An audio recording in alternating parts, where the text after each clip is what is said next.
नमस्कार, मैं मनीष स्वागत करता हूं आपको अपने इस यूट्यूब चैनल पे। दोस्तों, एक बहुत बड़ी अपडेट है। रेलवे एस्पिरेंट हो या कोई भी एस्पिरेंट हो जो कि इन फ्यूचर जॉब में आएंगे या जो जॉब में हैं उनके लिए कि इस बार आपके एनपीएस में कुछ ना कुछ संशोधन होगा।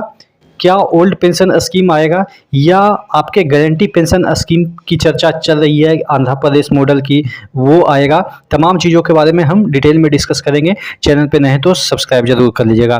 देखिएगा, एक लेटर लिखा गया है जो हमारे यूनियन है, यानी कि हम सभी जो स्टाफ है उस का एक यूनियन है, उसके लीडर श्री शिव गोपाल मिश्रा को एक लेटर लिखा गया है ministry of finance department of जो आपके एक्सपेंडिचर है उनके द्वारा। और ये लिखा गया है 10 जुलाई को ही लिखा गया है, लेकिन यहाँ पे इनको मीटिंग में जो बुलाया गया है वो आपको बुलाया गया है 15 को, यानी कि कल आपका मीटिंग होने वाला है जो कि आपके किसके लिए है, committee to review pension system discussion with staff side, यानी कि स्टाफ साइड से डिस्कशन किया जाएगा सरकार के द्वारा, मंत्रालय के द्वारा। और क्या आउटपुट निकलता है उसके बाद ये जो 23 को यानी कि 23 जुलाई को संसद में निर्मला सीतारमण जी जो बजट पेश करेंगे उनका अभिभाषण जो शुरू होगा तो उसमें इस पे चर्चा हो। इससे पहले ही स्टाफ से वो चर्चा कर रहे हैं, यानी कि और ये जो चीज़ें हैं वो आपको अर्जेंटली लिखा गया है, यानी कि अर्जेंट मीटिंग है। तो यानी कि इस पे इस बजट में चर्चा जरूर होगी। और चर्चा जब हो रही, देखिए अगर धुआं उठती है तो आग लगने की संभावनाएं बढ़ती है। तो यानी कि आपका जो एनपीएस है उसको स्क्रैप करके, हाँ वो अलग बात है कि ओपीएस मिलेगा कि नहीं मिलेगा ये अलग मैटर है, लेकिन इतना तो तय है कि एनपीएस कुछ ना कुछ आपके लिए सोच रहा है, यानी कि एनपीएस में कुछ अच्छा ही होने वाला है। या तो जीपीएस आएगा या तो ओपीएस आएगा, यानी कि एनपीएस नहीं रहेगा, ये 100% मान के चलिए। चूंकि इसमें जो चीजें दे रखी है, देखिएगा लिखा गया है, I am directed to inform you that committee to review pension system set up under chairmanship of finance secretary in term of department OM number जो भी है, यानी कि जो फाइनेंस सेक्रेटरी के चेयरमैनशिप में एक गठित की गई थी कमेटी, उनके जो रिपोर्ट है वो आ गए हैं और उसी रिपोर्ट पे हम आपके साथ चर्चा करना चाह रहे हैं। यानी कि चर्चा करना चाह रहे हैं यानी कि वो इम्प्लीमेंट करने की बात कर रहे होंगे। उसके बाद और जो मीटिंग रखी गई है यहाँ पे रखी गई है 15/7/2024 को ये प्लेस है। You are requested to kindly attend the same along with other representative, यानी कि हमारे यूनियन के लीडर को बुलाया गया है और भी जो उनके साथ रिप्रेजेंटेटिव है उनको भी बुलाया गया है इस पे चर्चा करने के लिए। और जैसे ही कोई फेवरेबल आउटपुट निकलती है उसका भी हम कल डिस्कशन के बाद, यानी कि जब ये मीटिंग ओवर होगी तो हम उस पर भी कल वीडियो बनाएंगे कि क्या आउटकम निकला। और इस बार जो संसद में बजट पेश हो रही है यानी कि 23 तारीख को, कुछ ही दिनों में, एक सप्ताह बाद, तो उसमें इस पे चर्चा होगी कि नहीं होगी, और होगी तो क्या घोषणा होगी, निर्मला सीतारमण जी क्या घोषणा करेंगे, क्या डिस्कशन हुई।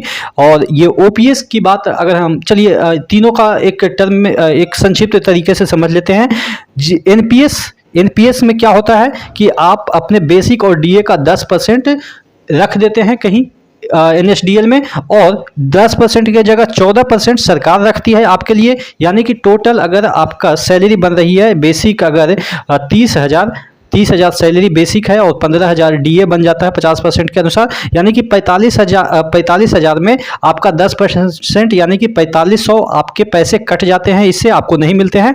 और 14% इससे ऊपर यानी कि तकरीबन 5,5200-5300 के अराउंड सरकार इसमें आपको ऐड करके देती है। यानी कि टोटल आपका तकरीबन 10,000 के अराउंड, 10,000 या आप कह सकते हैं कि 9,800-700 के अराउंड आपका जो पैसा है उस महीने का सैलरी का, वो कहाँ 9 से 10,000, यानी कि सरकार का मिला के आपका तो कटा 4,500, लेकिन और उसमें सरकार मिलाई तकरीबन 5200-5300 के अराउंड, क्योंकि 14% वो मिलाती है। तो तकरीबन 10,000 आपके एनएसडीएल में चला जाता है और वो पैसा मार्केट में चला जाता है। 10% ये जो 10,000 गया वो मार्केट में चला जाता है, और ये मार्केट में डिफरेंट सेक्टर में चला जाता है।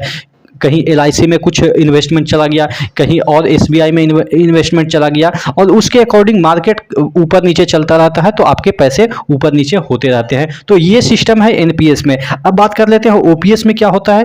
OPS में क्या होता है कि OPS में आपका पैसा कटता नहीं है, यानी कि जो हालांकि जो OPS वाले हैं वो GPF के तौर पे कुछ पैसे कटाते हैं, मिनिमम 6% कटाने होते हैं उनके बेसिक का, तो कोई 12% भी कटवाता है, कोई ज़्यादा भी कटवाता है, 16% भी कटवाता है। ऐसा क्यों कटवाता है? क्योंकि उस पर ब्याज सरकार अच्छी खासी देती है और वो आपके टैक्स बेनिफिट देता है, यानी कि टैक्स कम कटता है उसकी वजह से। तो ये पैसा आप खुद कटवाते हैं, सरकार इसमें आपको ना देती है, ना ही आपके पैसे जो सैलरी बनती है उससे काटती है।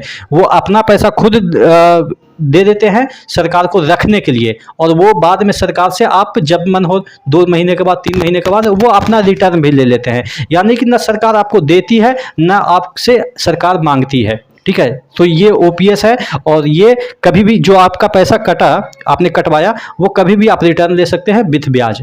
ठीक है, तो ये चीज़ें हैं। अब और इसमें 50% आपको जो बेसिक है उसका 50% रिटायरमेंट के समय आपको मिलती ही है, प्लस DA मिलती है। ये रिटायरमेंट के समय आपको पेंशन मिलती है। अब GPS की जो बात की जा रही है, GPS में क्या है कि ये 50% तो देंगे ही, लेकिन इसमें जहाँ तक अभी तक इसमें मैटर निकल के आ रही है कि जो सरकार आपको पैसा दे रही थी काट के 14% वो इन्वेस्ट कर रही थी आपके बेसिक और DA का, वो सरकार नहीं देगी, आपके ही 10% कटेंगे और उसी से आपको 50% मिलेगा। यानी कि पहले OPS में सरकार पैसा नहीं काटती थी आपकी, लेकिन GPS में आपके ही पैसे काटेंगे और उसी से आपको 50% जो है वो बेसिक का रिटायरमेट के समय पेंशन देंगे।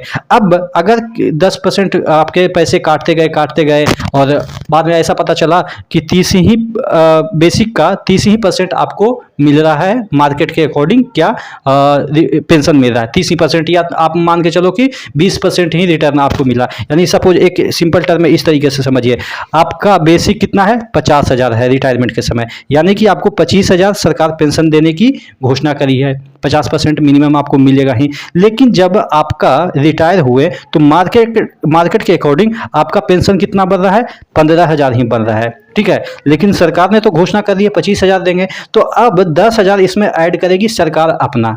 ठीक है, यानी यही गारंटी हुआ कि गारंटी है कि आपको 50% मिलेगा ही मिलेगा, यानी कि आपको 25,000 मिलेगा ही मिलेगा, 50,000 अगर बेसिक आपकी सैलरी है रिटायरमेंट के समय। लेकिन जब मार्केट को देखा गया कि आपका पैसा जब इन्वेस्ट हुआ तो उसके अकॉर्डिंग कितना मार्केट में वैल्यू आ रही है, तो आपका आ रहा है 15% ही वैल्यू आ रही है, सॉरी 15,000 ही वैल्यू आ रही है। तो अब सरकार क्या करेगी कि अपने तरफ से आपको 10,000 ऐड करके वो पेंशन स्टार्ट करेगी। तो ये है GPS का सिस्टम, और इसमें भी DA वगैरह हमेशा बढ़ता रहेगा। 6 महीने के बाद आपको DR यानी कि डियरनेस जो है वो आपको यहाँ पे बढ़ता नजर आ रहा है। इसमें भी GPS में भी आप देखेंगे तो यहाँ पे आपको डियरनेस रिलीफ के तौर पे हर 6 महीने में, यानी कि twice a year will be increased in quantum और पेंशन, यानी कि इसमें भी आपको DR मिलेगा, डियरनेस रिलीफ मिलेगा।